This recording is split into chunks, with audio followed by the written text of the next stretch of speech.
नमस्कार दोस्तों, business Fortnite के यूट्यूब चैनल पर आपका स्वागत है। आपके साथ मैं हूं दीपक तनवानी और आज इस वीडियो में हम बात करेंगे बहुत ही important and trending topic IPO यानी इनिशियल पब्लिक ऑफरिंग के बारे में। जब एक प्राइवेट कंपनी अपने शेयर पहली बार पब्लिक को ऑफर करती है तो उसे इनिशियल पब्लिक ऑफरिंग कहते हैं। ये कंपनीज के लिए स्टॉक मार्केट में एंटर करने का एक रास्ता होता है। जब तक कोई कंपनी आईपीओ ऑफर नहीं करती तब तक पब्लिक उसके शेयर्स नहीं खरीद सकती है। एक कंपनी में आईपीओ को इशू करने से पहले उसके शेयर होल्डर्स में लिमिटेड लोग ही होते हैं, जैसे फाउंडर्स, को फाउंडर्स, रिलेटिव्स, इन्वेस्टर्स, फ्रेंड्स और कंपनी के इनिशियल इन्वेस्टर्स जैसे angel investors, venture capitalist etcetera. लेकिन जब कंपनी आईपीओ ऑफर करती है तो कोई भी पब्लिक में से जैसे कि इंस्टीट्यूशनल या नॉन इंस्टीट्यूशनल इन्वेस्टर्स उस कंपनी के शेयर्स खरीद सकते हैं। इन शॉर्ट, जब कोई कंपनी अपने आईपीओ ऑफर करती है तो उसे कह सकते हैं कि ये पब्लिक कंपनी होने जा रही है। आईपीओ कंपनीज इसलिए ऑफर करती हैं क्योंकि उन्हें पैसा यानी फंडिंग रेज करनी होती है, जो कि एक अच्छा तरीका है इक्विटी फंड रेज करने का। लेकिन क्या रीजंस होते हैं जिस वजह से कंपनीज को फंड रेज करने की जरूरत होती है, आइए जानते हैं। सबसे पहला है एक्सपेंशन एंड डेवलपमेंट। कोई भी कंपनी अगर अपना बिजनेस एक्सपेंड करना चाहती है तो उसे ऑब्वियसली ज्यादा फंड की रिक्वायरमेंट्स होगी। दूसरा, पास्ट डेब्ट। दूसरा रीजन हो सकता है कि कंपनी ने पास्ट में कोई लोन लिया हो या कुछ लायबिलिटीज हो और वो आईपीओ के जरिए जो पैसा इकट्ठा होगा उससे पे करने का प्लान कर सकती है। तीसरा, एग्जिट ऑफ इन्वेस्टर। अब जो कंपनी में एंजल इन्वेस्टर या वेंचर कैपिटलिस्ट है, अब उनमें से हो सकता है कि कोई कंपनी में से एग्जिट करना चाहे, तो जब कंपनी स्टॉक एक्सचेंज पर लिस्ट हो जाएगी तो वहां पे लिक्विडिटी बढ़ेगी क्योंकि नंबर ऑफ इन्वेस्टर्स बहुत सारे हो जाते हैं। तो ऐसे में जो इन्वेस्टर एग्जिट होना चाहता है तो वो अपना हिस्सा लेकर एग्जिट कर सकता है।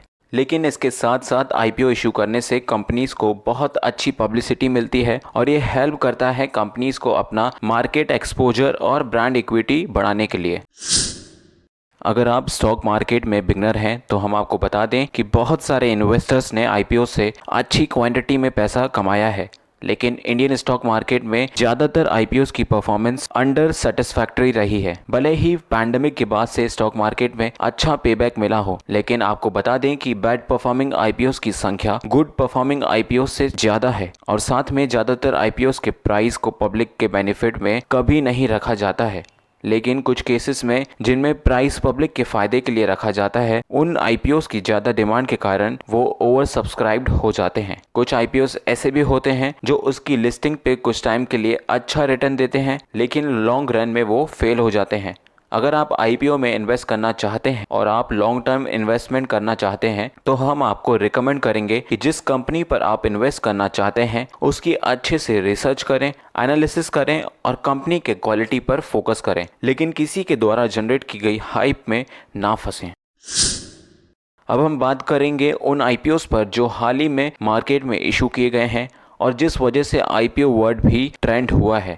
हर्बना इंडस्ट्री लिमिटेड ये एक क्रॉप प्रोटेक्शन कंपनी है जो mainly crop protection and agriculture purpose में यूज होने वाले प्रोडक्ट्स पर काम करती है, जैसे कि पेस्टिसाइड्स एक्सेट्रा। अब हम इस कंपनी के आईपीओ डिटेल्स पर बात करते हैं तो इस कंपनी का आईपीओ 23 फरवरी को ओपन हुआ और 25 फरवरी को क्लोज होगा और इस कंपनी का आईपीओ 5 मार्च को स्टॉक एक्सचेंज में लिस्ट होगा, जिसका कट ऑफ प्राइस 627 रुपीज पर शेयर है और फ्लोर प्राइस 626 रुपीज पर शेयर रखा गया है। Second, Nureca limited. ये company digital health care and wellness से रिलेटेड प्रोडक्ट्स पर डील करती है, जैसे कि BP monitors, pulse oximeters, digital thermometer, wheel chairs, walkers, nutrition supplement, mother and child care products and etcetera. India में ये सारे प्रोडक्ट्स कंपनी द्वारा drtrust.in वेबसाइट पर बेचे जाते हैं और जिसके ब्रांड एम्बेसडर हैं क्रिकेटर रोहित शर्मा। अब इस कंपनी के आईपीओ डिटेल्स पर बात करते हैं तो इस कंपनी का आईपीओ 15 फरवरी को ओपन हुआ जो 17 फरवरी को क्लोज हुआ, जिसका प्राइस बैंड 396 रुपीज से 400 रुपीज तक रखा गया था। इसके साथ साथ 1-2 महीने के गैप में बहुत सारी कंपनीज के आईपीओस इशू हुए हैं, जैसे कि Indian railway finance corporation, burger king and etcetera. एक इंटरेस्टिंग बात यह है कि LIC यानी लाइफ इंश्योरेंस कॉर्पोरेशन के भी आईपीओ इशू होने वाले हैं, जिसका announcement finance minister Nirmala Sitharaman ने अपने बजट स्पीच में किया था और इसकी एक्सपेक्टेड लॉन्च डेट अक्टूबर 2021 के बाद की बताई जा रही है।